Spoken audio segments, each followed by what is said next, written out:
क्या महाभारत होने के पीछे अंधे राजा धृतराष्ट्र का हाथ था? आखिर महाभारत खत्म होने के बाद धृतराष्ट्र कहाँ चले गए और उनकी मृत्यु कैसे हुई? धृतराष्ट्र को महाभारत के युद्ध का सबसे बड़ा खलनायक भी माना जाता है, क्योंकि वो चाहते तो युद्ध को रोक सकते थे, लेकिन अपने पुत्र मोह के वश में उन्होंने सब कुछ नष्ट कर दिया। उन्होंने अपने इस जीवन में और अपने पूर्व जन्म में भी बहुत सारे पाप किए थे। आज के इस वीडियो में हम उनके ही बारे में कुछ बातें करेंगे, लेकिन उससे पहले अगर आपने अभी तक हमारे चैनल अनोखी दुनिया को सब्सक्राइब नहीं किया है तो जल्दी से कर लीजिए और साथ वाली घंटी को प्रेस करना बिल्कुल भी ना भूलें। तो बिना देरी के शुरू करते हैं अपना वीडियो। जल्दी से कमेंट्स में जय श्री कृष्णा लिख दीजिए। ये कहना बिल्कुल भी गलत नहीं होगा कि धृतराष्ट्र आंखों से ही नहीं बल्कि मन और बुद्धि से भी अंधे हो चुके थे, क्योंकि जब भीष्म पितामह ने धृतराष्ट्र का विवाह गंधार की राजकुमारी गंधारी से कर दिया, तब गंधारी को ये पता चला कि उसके पति अंधे हैं, यानी कि उनकी आंखों की रोशनी नहीं है, तो उसने भी अपना पत्नी धर्म निभाते हुए अपनी आंखों पर पट्टी बांध ली। लेकिन शायद आप ये नहीं जानते होंगे कि गांधारी का विवाह धृतराष्ट्र से करने से पहले ज्योतिषियों ने ये सलाह दी थी कि गांधारी के पहले विवाह पर संकट है, इसलिए पहले इसका विवाह किसी और से कर दिया जाए, फिर बाद में धृतराष्ट्र से किया जाए। ज्योतिषियों के कहने पर गांधारी के पिता ने उसका विवाह एक बकरे से करवा दिया। बाद में उस बकरे की बलि दे दी गई। कहा जाता है कि गांधारी पर किसी प्रकार के प्रकोप से मुक्ति करवाने के लिए ही ज्योतिषियों ने ये सुझाव दिया था।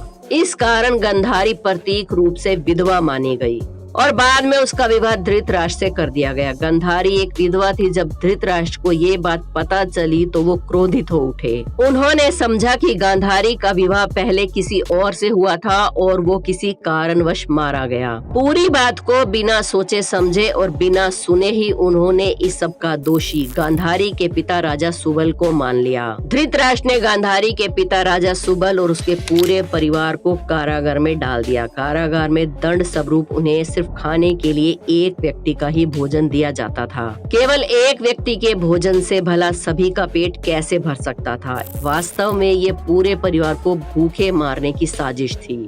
राजा सुबल ने ये निर्णय लिया कि ये भोजन केवल उनका एक पुत्र ही खाएगा, ताकि उनके पूरे परिवार में से कोई तो जीवित बच सके। और ये एक पुत्र और कोई नहीं बल्कि शकुनी था, जो कि उनका सबसे छोटा पुत्र था। ये भी कहा जाता है कि विवाह के समय गांधारी के साथ उसका भाई शकुनी और आयु में बड़ी उसकी एक सखी हस्तिनापुर आए और दोनों ही यहीं रह गए। ये तो हम सब जानते ही हैं कि पुत्र मोह में ही धृतराष्ट्र ने महाभारत का युद्ध करवाया था। पुत्र मोह में अंधे हो चुके धृतराष्ट्र नीति को जानते हुए भी पांडवों के साथ अन्याय कर रहे थे, लेकिन राजा और राज सिंहासन के प्रति निष्ठा के चलते भीष्म भी उनका साथ दे रहे थे।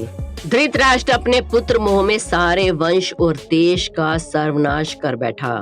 धृतराष्ट्र चाहते तो अपने पुत्र के हठ और अधर्म पर लगाम लगा सकते थे, लेकिन उन्होंने ऐसा कुछ नहीं किया और दुर्योधन को गलती पर गलती करने की छूट देते रहे। पांडवों के साथ हुए अति अन्याय के चलते ही महाभारत का युद्ध हुआ। राज सिंहासन पर बैठे धृतराष्ट्र यदि न्याय करता होते तो ये युद्ध टल सकता था। विदुर ने कई बार धृतराष्ट्र को नीति और अनीति के बारे में बताने की कोशिश की, लेकिन धृतराष्ट्र ने सब कुछ जानते बूझते हुए भी विदुर की बातों को नजरअंदाज कर दिया। इतना ही नहीं, भरी सभा में द्रौपदी के चीरहरण के समय भी भीष्म पितामह और धृतराष्ट्र चुप रहे और मूक दर्शक बनकर तमाशा देखते रहे। इसी के चलते भगवान कृष्ण को भी महाभारत के युद्ध में कौरवों के खिलाफ खड़े होने का फैसला लेना पड़ा। चीरहरण महाभारत के समय की एक ऐसी घटना थी जिसके चलते पांडवों के मन में कौरवों के प्रति नफरत का भाव स्थायी हो चुका था। ये एक ऐसी घटना थी जिसने प्रतिशोध की एक ऐसी अग्नि को जन्म दिया जिसमें सभी जल रहे थे, और इस प्रतिशोध का परिणाम इतिहास का सबसे बड़ा युद्ध महाभारत का युद्ध हुआ, जिसे धृतराष्ट्र की सबसे बड़ी भूल कहा जा सकता है। सारी नीति अनीति के ज्ञानी होने के बावजूद भी धृतराष्ट्र के मुंह से कभी न्याय संगत बात नहीं निकली। पुत्र मोह में उन्होंने कभी भी गांधारी की न्यायोचित बात पर भी ध्यान नहीं दिया। गांधारी के अलावा संजय भी उनको न्यायोचित बातों से अवगत कराते रहते थे, राज्य और धर्म के हित की बातों को बताते रहते थे, लेकिन वो संजय की बातों पर भी ध्यान नहीं देते थे और कभी उसकी बात को नहीं मानते थे। वो हमेशा शकुनी और दुर्योधन की बातों को ही सच मानते थे। वे जानते थे कि ये अधर्म और अन्याय कर रहे हैं, फिर भी वे अपने पुत्र का ही साथ देते रहे। अधर्म का साथ देने वाला एक अधर्मी और खलनायक ही हो सकता है। पुत्र मोह में वो किसी भी सीमा को पार कर सकते थे। जब महाभारत के युद्ध का अंत हो चुका था और पांडु पुत्र भीम ने धृतराष्ट्र के पुत्र दुर्योधन का वध कर दिया था, उसको लेकर भी धृतराष्ट्र के मन में बहुत ही ज्यादा क्रोध था और बदले की भावना से उनका मन भर गया था और मौका पाते ही धृतराष्ट्र भीम को मार डालना चाहते थे। एक बार की बात है, जब महाभारत का युद्ध जीतने के बाद पांचों पांडव श्री कृष्ण के साथ हस्तिनापुर महाराज धृतराष्ट्र से मिलने पहुंचे तो भीम के अलावा सब ने धृतराष्ट्र को प्रणाम किया और उनके गले मिले। बाद में जब भीम की बारी आई तो धृतराष्ट्र के व्यवहार को देखकर श्री कृष्ण समझ चुके थे कि उनकी मंशा क्या है।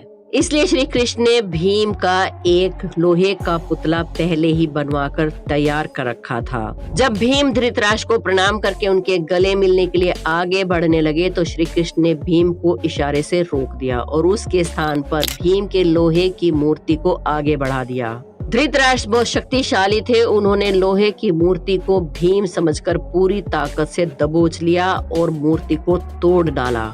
उस समय उनके अंदर इतना क्रोध भरा हुआ था कि वो समझ नहीं पाए कि ये भीम नहीं बल्कि लोहे की मूर्ति है।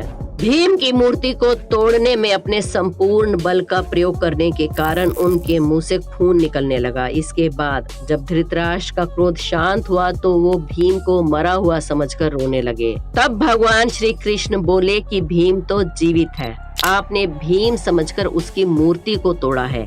इस प्रकार भगवान श्री कृष्ण धृतराष्ट्र से भीम को बचाने में सफल रहे।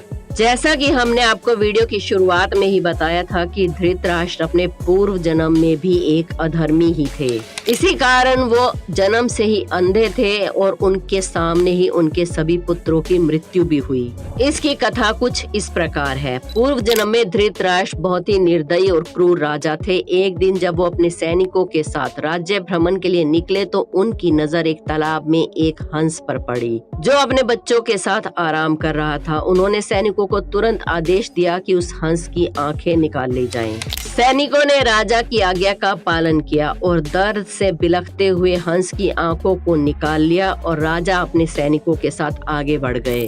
उस हंस की असहनीय पीड़ा के कारण उसकी मृत्यु हो गई और इस घटना को देखकर उसके बच्चे भी मृत्यु को प्राप्त हो गए। मरते वक्त हंस ने राजा को श्राप दिया था कि मेरी तरह तुम्हारी भी दुर्दशा होगी और उसी श्राप के कारण अगले जन्म में धृतराष्ट्र अंधे पैदा हुए और उनके पुत्रों की मृत्यु भी वैसे हुई जैसे हंस के बच्चों की हुई थी। अब आपको बताते हैं कि धृतराष्ट्र की मृत्यु कैसे हुई थी। महाभारत युद्ध की समाप्ति के 15 वर्ष बाद धृतराष्ट्र, गांधारी, संजय और कुंती अपना संपूर्ण राजपाट त्याग कर वन में चले गए। समय बीतता गया और इसी तरह 3 साल बीत गए, लेकिन एक दिन धृतराष्ट्र गंगा में स्नान करने के लिए गए और उसी समय जंगल में आग लग गई। ये देखकर गांधारी, कुंती और संजय तीनों धृतराष्ट्र के पास गए और उन्हें वहां से भाग चलने के लिए कहा, लेकिन धृतराष्ट्र ने दुर्बलता के कारण जाने से मना कर दिया और वहीं रुकने का निर्णय किया, जिस कारण गांधारी और कुंती ने भी उनके साथ वहीं रुकने का निर्णय लिया और संजय अकेले ही जंगल को छोड़कर हिमालय पर्वत पर चले गए। इसके पश्चात नारद मुनि ने युधिष्ठिर को ये दुखद समाचार सुनाया। सूचना पाते ही युधिष्ठिर वहां गए और उन्होंने सभी का नीति के साथ अंतिम संस्कार किया। तो दोस्तों, धृतराष्ट्र की मृत्यु के पीछे छिपे इन पापों के आधार पर बनाई गई ये वीडियो आपको कैसी लगी हमें कमेंट्स में जरूर बताएं। वीडियो पसंद आई हो तो एक लाइक जरूर करें। हमारे चैनल अनोखी दुनिया को सब्सक्राइब करके बेल आइकन को प्रेस करना ना भूलें। कमेंट्स में जय श्री कृष्णा जरूर लिखें। मिलते हैं कल फिर एक और वीडियो में। जय श्री कृष्णा।